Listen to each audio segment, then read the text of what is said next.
In today's video, I am speaking to myself and my family. We read and hear a lot about resilience. Whenever there is rains and storm, you always run and take shelter, right? So there is nothing better shelter than Bhagavatam. So I was reading Srimad Bhagavatam, trying to take shelter, and I could also see that Bhagavatam is not just a book, it is Krishna himself. It is God himself, a person who has taken a form of a book. It pacifies you, it consoles you, it guides you, it puts you back into your track, and you start performing again. So there is one particular verse which hit me while reading the Srimad Bhagavatam. It is the third last verse of the second last chapter of the first canto of Srimad Bhagavatam. It says, the devotees of the Lord are so forbearing that even though they are defamed, cheated, cursed, disturbed, neglected, or even killed, they are never inclined to avenge themselves. So we can see n number of examples also in Srimad Bhagavatam. Ashwathama killed all the 5 sons of Draupadi. But then Draupadi forgave him. We have got the example of Duryodhan. Duryodhan, even after sending all the Pandavas in Vanvas, he was not happy. He wanted to take his entire army and go to the forest dwellers just to tease them, to humiliate them. But on the contrary, the Gandharva, he only attacked him. And the situation came where Arjun and Bhim had to go for his rescue. They were told by their elder brother, Yudhishthir, that we may be having our differences inside our home, but outside, to the outside world, we should be seen united.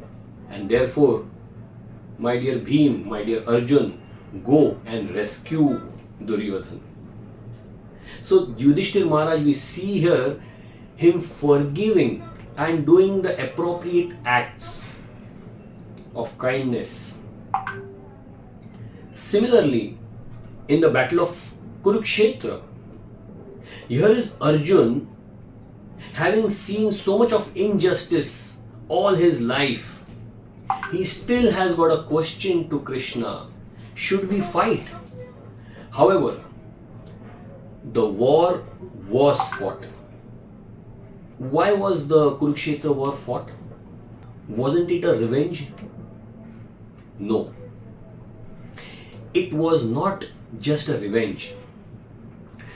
Though the Pandavas, they did not want genocide, still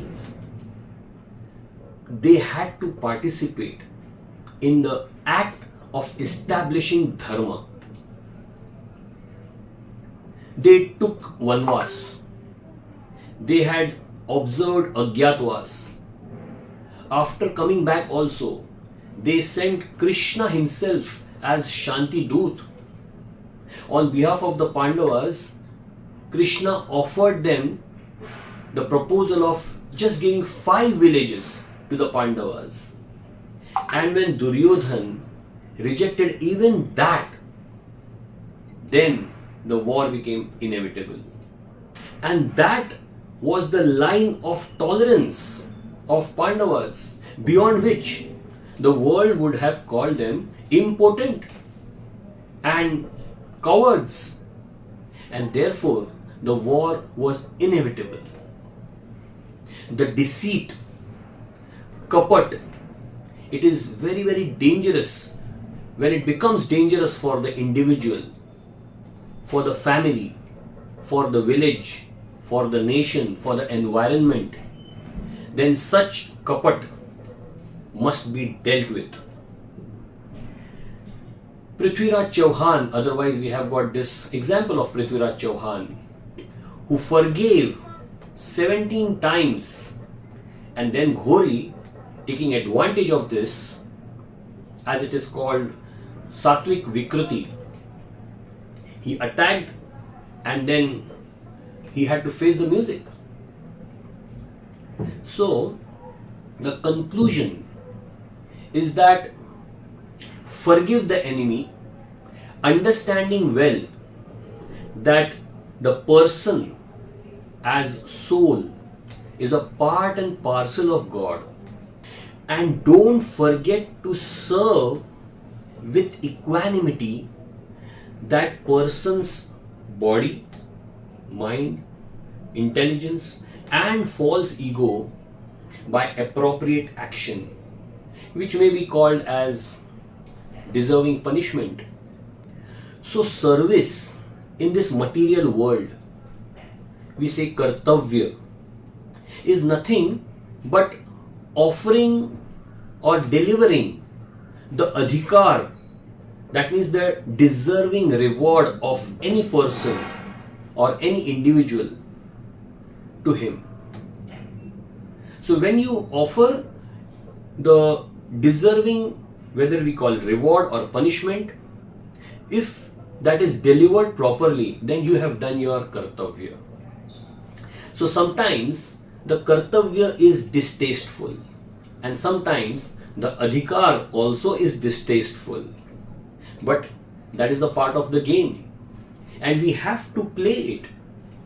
Only when we play this game of kartavya, doing our kartavya and delivering the adhikar of that person in front of you, only then we will all become purified.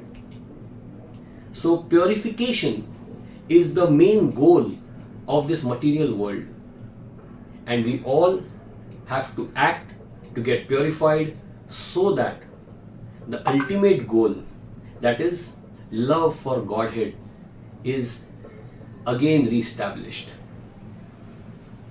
Thank you.